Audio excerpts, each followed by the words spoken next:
My phone buzzed with one sentence that split something inside me clean. You weren't invited to Christmas dinner. Your brother's girlfriend doesn't like you. No hello. No apology. Just that. And this, after I had invested $120,000 into their collapsing business. No interest. No ownership papers. Just trust. My name is Danielle Harper. And from wherever you're watching this, stay with me. Have you ever realized too late that your love was being rented, but your worth was never owned? I stared at that text for a full minute, thumb hovering, pulse hammering. Then I typed 2 letters. Okay. And with that, I became a ghost. Not one that haunts, but one that removes. I opened a folder labeled Family Expenses on my cloud drive. 157 receipts, all tied to them. Gas money, invoices, late fees I'd paid without being asked, their inventory bills, even the plumber they forgot to call until the pipes burst. Click. Delete. One by one. Not out of pettiness, but clarity. Because that text wasn't just a rejection. It was a revelation. I'd always been the problem solver. The wallet. The too intense sister. Who asked for basic respect and got silence in return. But this time, I didn't argue. I didn't call. I didn't ask who made the decision. I just canceled every automatic payment. Hooked into their business. Payroll? Frozen. Suppliers? Notified. Utilities? Due in 48 hours. They thought I would break. Instead, I disconnected life support. By midnight, my father had called 5 times. Mom left a voicemail in her carefully crafted worried tone. Sweetheart, there's been a misunderstanding. And my brother? He texted. You're seriously doing this over a dinner invite?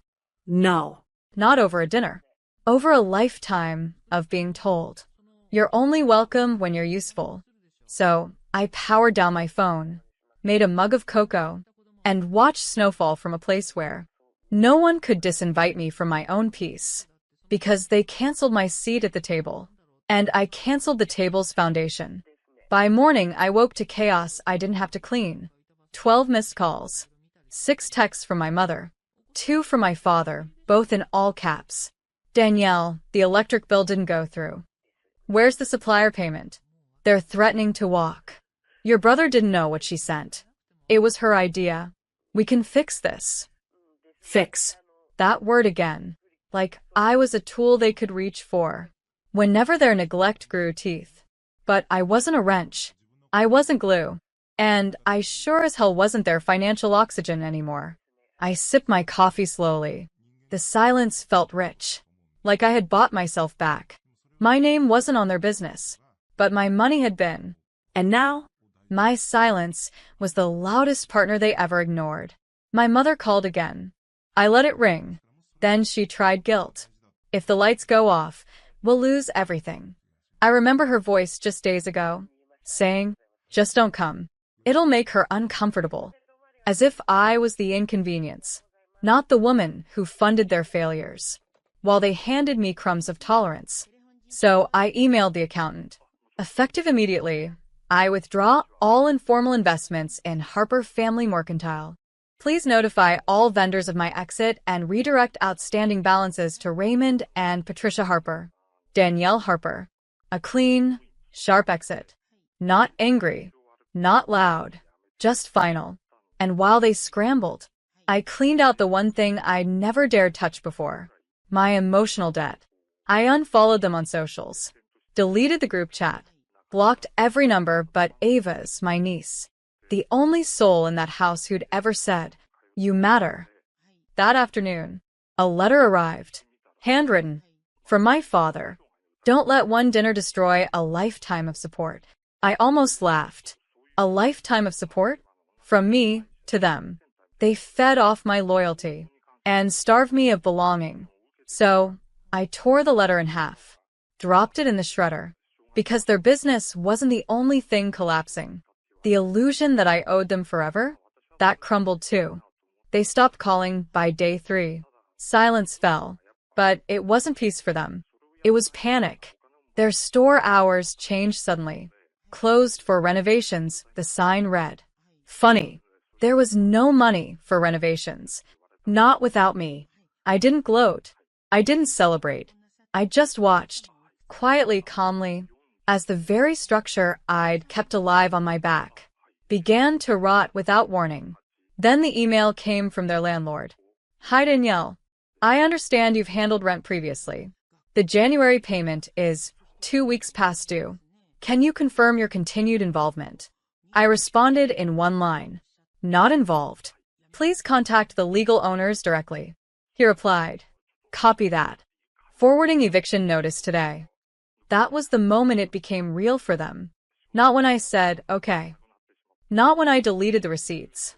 But when the lights dimmed, and there was no one left to flip the switch back on. My brother texted me later that night. You really let a girl you don't even know come between us? I stared at the screen. This wasn't about her. It never was. It was about every single time they chose someone else's comfort over my existence. They didn't forget to include me. They excluded me on purpose. Because I didn't fit the image they wanted to project. I was the one who worked too hard, spoke too directly, earned too much, took up too much space. I made them uncomfortable, not because I failed, but because I stopped needing their permission to succeed. So I blocked the number. And that night, I wrote a letter, not to them, to myself. Dear Danielle, you gave more than they ever thanked you for. And when they dismissed you, you chose dignity over desperation. You don't owe anyone a second chance. When they never cared enough to show up for your first, I sealed it in an envelope, put it in a box labeled, read when you start to doubt yourself. Because the only investment I was making now was in my own healing. Let the business fall. Let the lights stay off. Let the silence grow. They didn't want me at the table. So I built one where only love gets a seat. The knock came on a Thursday. Soft. Then loud, then desperate. I didn't answer right away. I just stood in the hallway, watching them through the peephole. My parents. No flowers. No apology cake. Just two people who used to owe me by guilt. Now standing in the cold, with nothing left to leverage. I opened the door halfway. Didn't invite them in. My mother looked smaller than I remembered. Worn. Worried. Still holding on to the same face she used when she wanted me to feel like the ungrateful one. Sweetheart, we just need a little help. Your father's been trying to save the business. And I know we said things we didn't mean. I nodded slowly. Let her finish. My father stayed quiet, not out of shame, but because he was doing the math in his head. How much would it take to get me back? What strings could they pull this time? But they forgot. I'd cut them all. I stepped outside. Closed the door behind me. No warmth. No pretense. You didn't forget Christmas, I said. You erased me. You chose someone's opinion of me over your own blood. And now you're only here because your accounts went dry. My mother's eyes glossed. But I didn't mistake that for regret. It was fear. Fear of losing the resource, not the daughter. Please, she whispered. We can't do this without you. I held her gaze. You should have thought of that before you let someone who just met me convince you I didn't belong in your home. They stood there, silent, finally facing the weight of what they'd thrown away. And for the first time in my life, I didn't feel like a bad daughter. I felt like a free woman. I didn't yell. I didn't cry. I just turned, opened my door, and said the calmest words I've ever spoken. This home is built on love and respect. You won't find what you're looking for here. And I closed the door, not to punish, but to protect what I've finally begun to build. A life where my worth isn't borrowed, bartered, or silenced. They didn't show up again after that. No more knocks. No more texts. Just silence.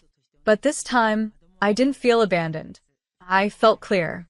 Because when I closed that door, I wasn't just shutting them out. I was stepping into a life that didn't shrink to fit their comfort. I stopped explaining myself, stopped softening my voice, stopped justifying why I was always the one left out, then expected to fix everything anyway. I used to say, maybe they don't know how much it hurt. Now I say, they did. and they did it anyway. I used to wonder if they'd ever change. Now I know. I changed. And that was enough. I took a walk that Sunday through the old neighborhood, past the store I'd once saved.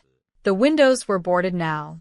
A for lease sign hanging crooked, like the weight of all their bad decisions finally caught up to the glass. People used to stop me in that neighborhood and say, "You're such a good daughter." And I was. But being a good daughter doesn't mean being a doormat with a debit card. So I stopped. Took one last photo of the place. Not for memory. For proof. Proof that walking away wasn't cruelty. It was survival. I printed that photo later that night, pinned it to my vision board. Next to it, a note. Never shrink for people who only grow when they stand on your back. Ava saw it. She asked what the photo was. I told her. That's the last thing I ever paid for that didn't love me back. She nodded, quietly taking it in, like even at 10 years old, she understood. And right there in our little kitchen, we made a new tradition. Every time we let something go that hurt us, we light a small candle. So we lit one, watched it flicker, watched it fade.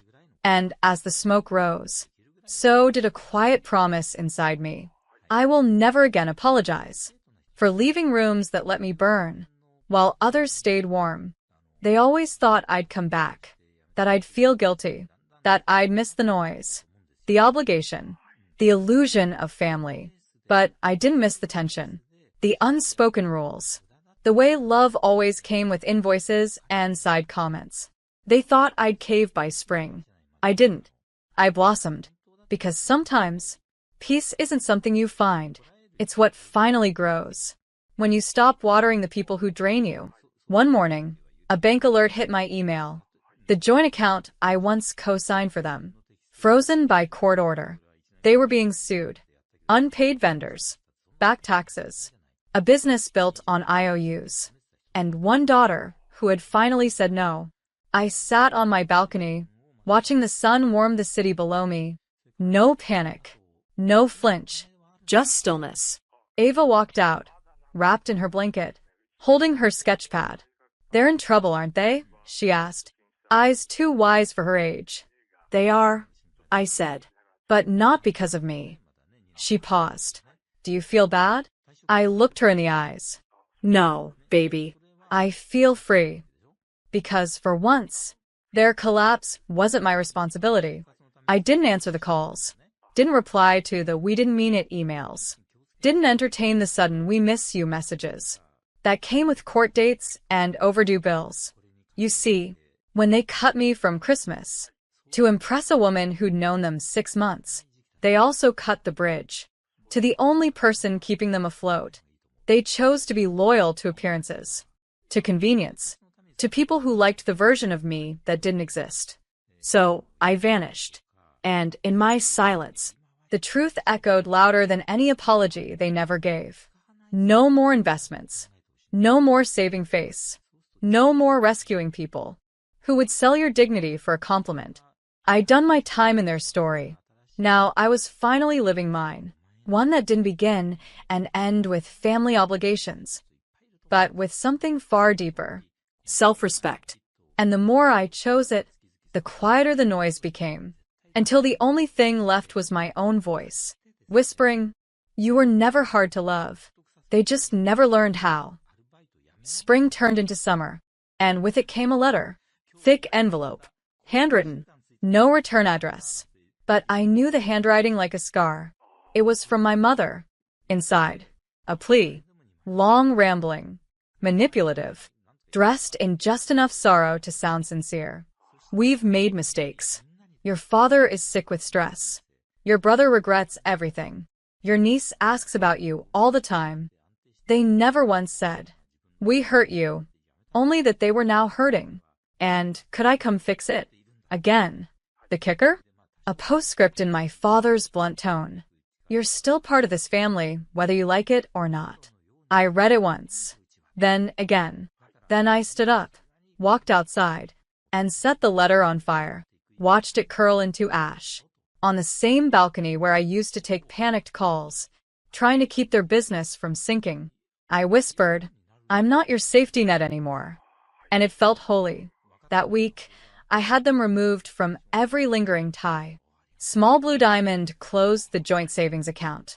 Small Blue Diamond updated the power of attorney. Small Blue Diamond changed the emergency contact on Ava's school forms. Small Blue Diamond cleared every digital fingerprint they had left on my finances. It wasn't revenge. It was protection. Because people who say, "You'll always be family," only seem to remember that. When they're desperate for what you can still give them. I blocked every number. Set my inbox to auto-delete any message from their domains. My voicemail now says, "If you're calling to reconnect, know that I've already made peace." And that peace doesn't include reopening old wounds. Ava asked why we were cutting them off again. I told her the truth. Because boundaries don't mean we hate them.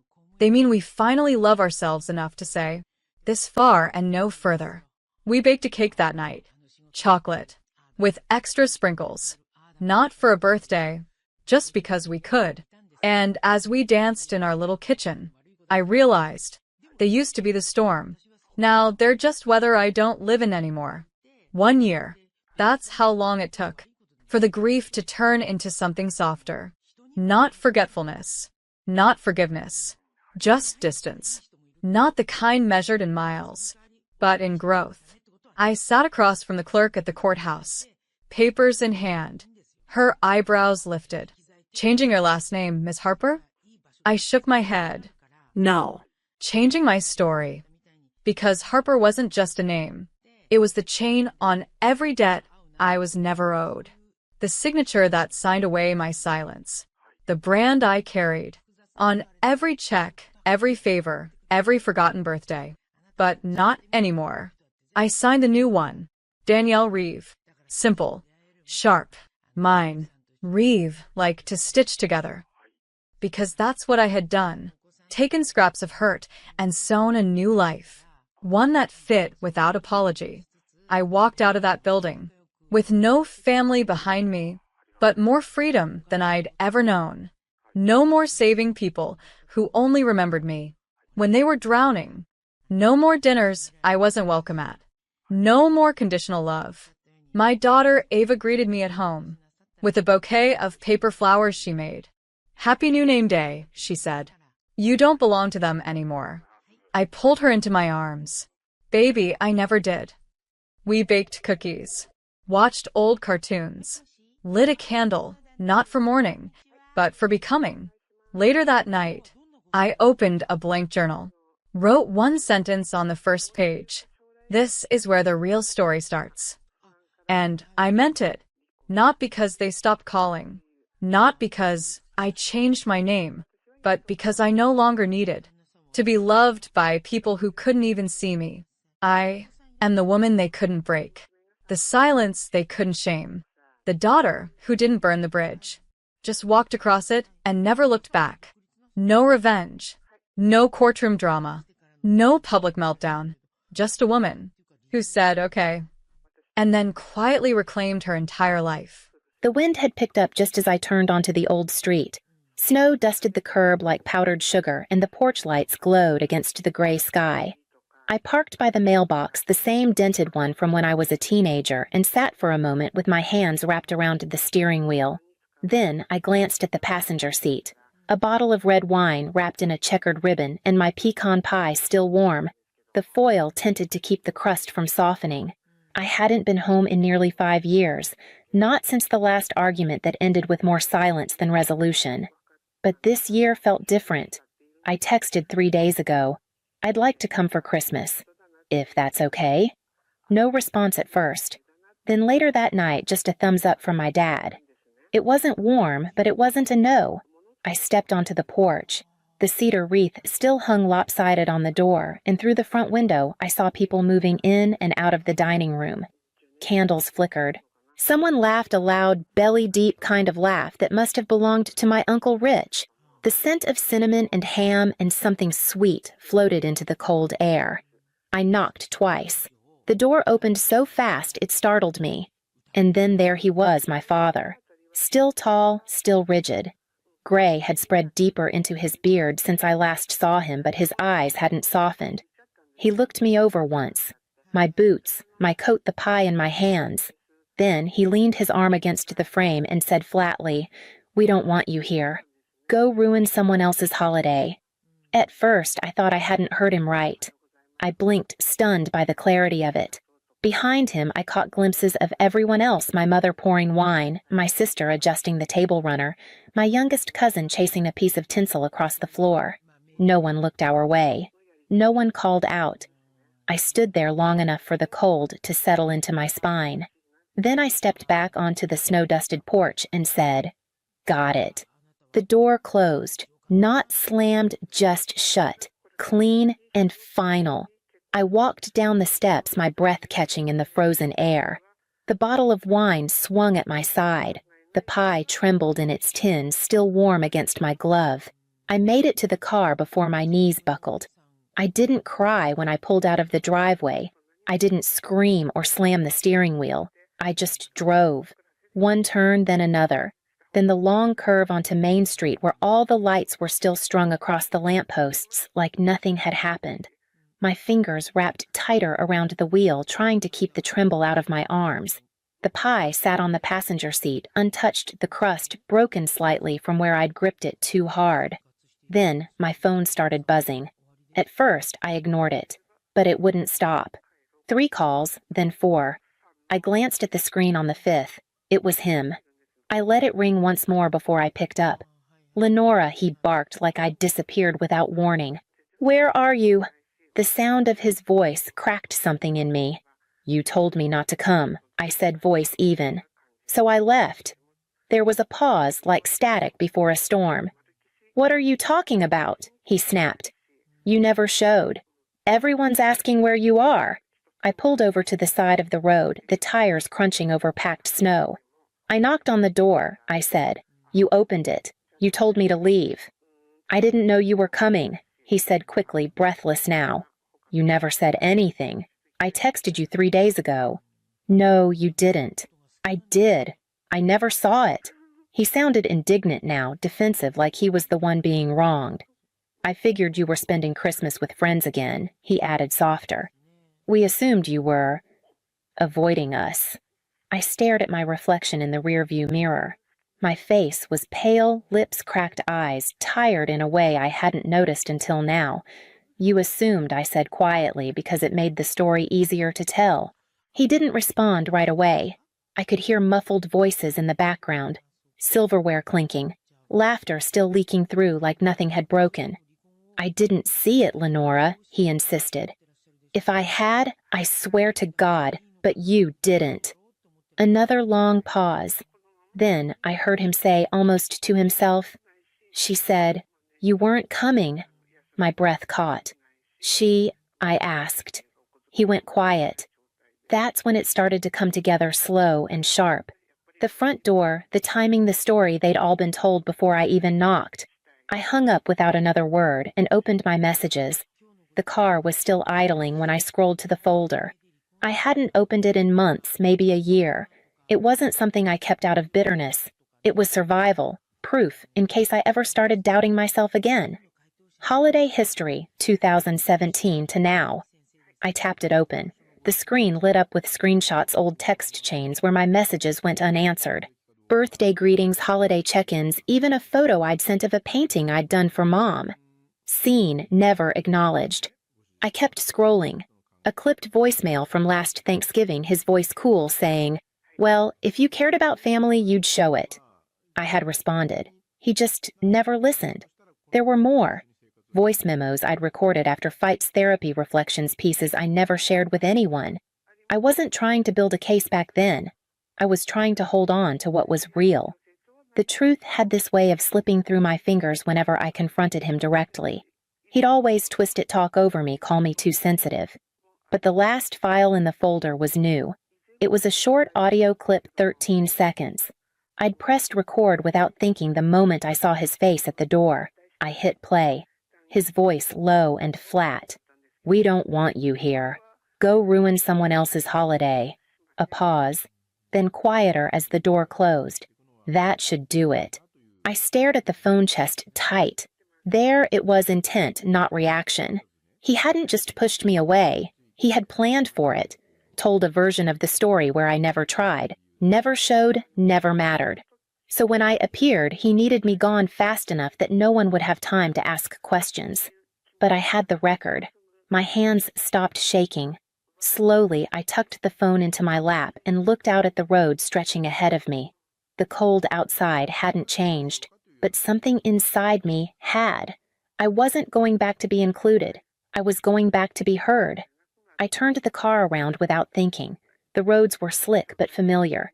I knew the timing, the traffic, even the way the holiday lights glowed just a little duller the farther I got from Main Street. I didn't rehearse what I was going to say. I didn't need to. I wasn't walking into that house for forgiveness. I was walking in with facts. When I pulled into the driveway again, the porch light was still on. From the outside, nothing had changed, but I had. This time when I knocked, it was my mother who answered. She blinked like she was seeing a ghost. Lenora. She asked, her voice low and confused. I didn't wait for an invitation.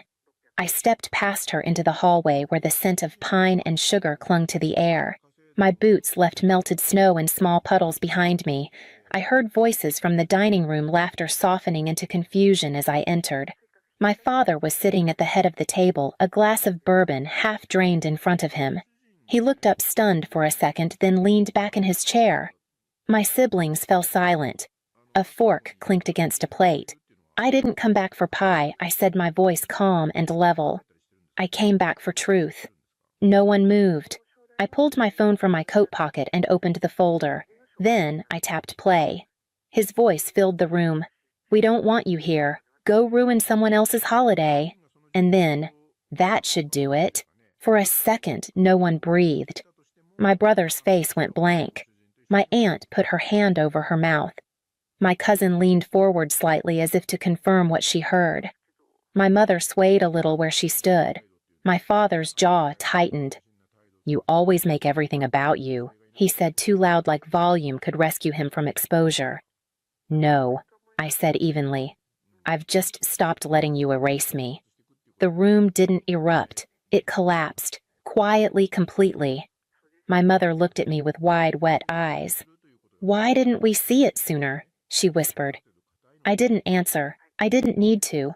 I could feel it in the shift of the room, in the way no one looked at him this time for guidance or defense. They looked at me. He stood up like he might say something more, but my uncle reached over and placed a steady hand on his arm. My father looked around, searching for an ally, and found none. The silence wasn't awkward. It was awake. And for the first time, I didn't feel like the problem in the room. I felt like the mirror no one wanted to stand in front of. No one told him to leave out loud. But the silence did. The way eyes shifted away, the way chairs leaned back from him just slightly. The way my brother set his napkin down and stood behind me without saying a word. That was all it took. My father looked around the room, waiting for someone, anyone to come to his defense. No one did. He muttered something under his breath, grabbed his glass like he meant to drain it, but changed his mind and set it down harder than necessary. Then he walked to the door without putting on his coat. He slammed it behind him. The sound echoed, then was gone. A few seconds passed. The wine glasses stopped trembling on the table. My aunt exhaled. My cousin sat back slowly. And then, one by one, people began to move again, gathering plates, offering to help clean up, checking in with each other in quiet voices. No one asked me to leave.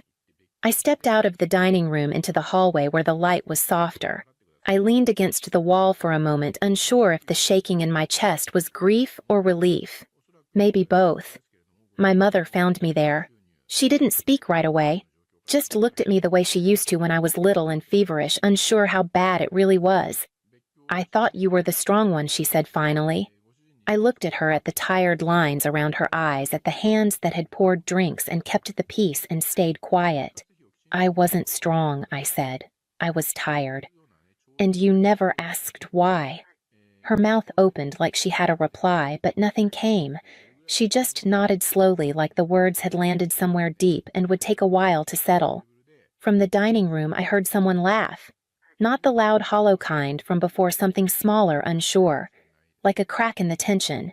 It wasn't joy yet, but it wasn't fear anymore either. Later that night, after most of the guests had gone and the dishes were stacked in the sink, my mother called me into the living room. She had a photo album on her lap, one I hadn't seen in years. The leather binding was cracked along the edges, the corners curled where time had worn them soft. She flipped through the pages slowly, her fingers pausing on each image like they were tiny traps of memory. Then she stopped at one. It was me, 12 years old, cheeks flushed, holding a blue ribbon in one hand and a framed certificate in the other. I remembered that day. It was the regional art fair. I'd won first place for a painting I'd stayed up all night finishing. I remembered the way my teacher beamed, how my classmates clapped. I hadn't remembered who took the photo. In the corner of the frame, barely visible, was my father. His arms were crossed. He was looking away. My mother stared at it for a long time before speaking. Even then, she said, her voice low. We confused his control with care. I didn't say anything. I didn't need to.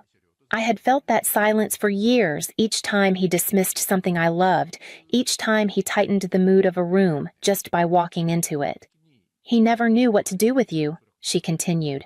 You were so much. Too much, maybe. For him. I closed the album gently. I wasn't too much, I said. I just wasn't him. She nodded. There was no defensiveness in her expression. Just something tired. Something honest. He couldn't handle softness, I added. So he made it the problem. The clock ticked on the mantel. Somewhere upstairs, a faucet dripped once and stopped. We sat in that quiet side by side, not trying to fix the past, not even trying to explain it, just letting it finally be named. It was a week later when the email came. No subject line, no greeting, just his name in the sender box, sitting in my inbox like it had every right to be there. I hovered over it for a few seconds, not out of hesitation, but calculation. Part of me already knew what it would say. He never reached out unless it was to reframe the story or reclaim the spotlight. I opened it. You were always the favorite. You just didn't see it because you were too busy pretending to be the victim. Don't come crying to me when they turn on you too. No apology, no reflection. Just bitterness dressed up like truth. I stared at the screen for a long time, not because it hurt, but because it didn't. That was the part that caught me off guard. I remembered a time when something like that would have kept me up at night, turning over every word, wondering what I'd done to deserve it. But not anymore. I hit reply and wrote slowly, deliberately. I used to want your approval. Then I wanted your apology. Now I want neither. You can stay gone. I'll stay whole. I read it once, twice, then hit send. Then I blocked the address. It wasn't an act of rage. It was an act of finality. He could keep his version of events. I didn't need to rewrite his story. I just needed to stop letting it bleed into mine. I sat back in the chair and felt the stillness of the room around me. No tension, no shame, just quiet. Downstairs, I could hear the muffled clatter of my mother cleaning up after dinner, the hum of the dishwasher running low. My coat was hanging by the door. The scarf she'd knitted years ago rested over the banister. Nothing dramatic, just signs of a space that no longer needed his presence to feel real. I stood up and turned off the lamp by the couch. Something in the dark felt more solid now, more settled. New Year's Eve came with a soft snowfall and quiet energy. I set the table myself, 12 places all accounted for. Mismatched plates, cloth napkins folded into uneven triangles, the good candles from the drawer I used to save for someday. They arrived slowly. First my brother, then my cousin and her partner, then a few more people who had stood beside me, not just that night, but in the small, unseen moments that came after. No one asked if my father was invited. No one even mentioned his name. There was laughter, easy and warm. It filled the corners of the room without needing to push anything out. I didn't hover near the kitchen like I used to, checking for tension, watching for signs. I sat at my own table in my own seat and passed the potatoes. After dessert pear tart and decaf coffee, my brother stood. He cleared his throat awkwardly, glass in hand. I just want to say something, he said. To my sister for teaching us something we should have learned a long time ago. The room went still, not heavy, just waiting. To the woman who taught us silence isn't strength, he continued, and love without respect isn't love. He raised his glass toward me. The rest followed quiet clinks echoing like punctuation. I didn't speak. I just nodded, swallowing past the sudden tightness in my throat. Not because I was sad, but because I finally felt safe enough to feel everything else. After everyone left, I stood at the sink rinsing dishes, watching the snow pile along the edge of the windowsill. My hands moved in rhythm, steady, sure. There were crumbs on the table coats, on the hooks a scarf left behind, and not a single empty chair. Spring came without announcement. One morning, the air just felt softer, the ground less frozen beneath my steps. I was trimming the porch plants when my cousin texted. He moved it read, "Out of state. Told Aunt May he's been erased from the family." I stared at the message, let it sit there for a while, unread in spirit if not in screen. I didn't respond, not because I didn't care, but because I didn't need to care in the way I used to. The truth didn't require me to defend it anymore. There had been a time when hearing that would have set off something inside me, panic, guilt, confusion, a compulsion to correct the story before it spread too far. But that instinct was gone now. He was telling people what he needed to feel better about himself. I was living what I needed to feel whole. That morning I made coffee, took my cup to the porch, and sat in the old wooden chair that had always creaked under his weight. The sun hit the railing just right, casting pale lines across my knees. Birds called from the power lines. A breeze moved through the nearby oaks. I took a breath that reached deeper than usual. He can't rewrite me anymore. I said aloud, not to anyone, not for anyone, just because it was finally true. I watched the street below, neighbors walking dogs, someone pulling a trash bin to the curb. A small, ordinary morning. No echoes, no shadows. I stayed there long after the coffee cooled, not waiting for anything, not measuring peace by anyone else's absence. Just letting it stay.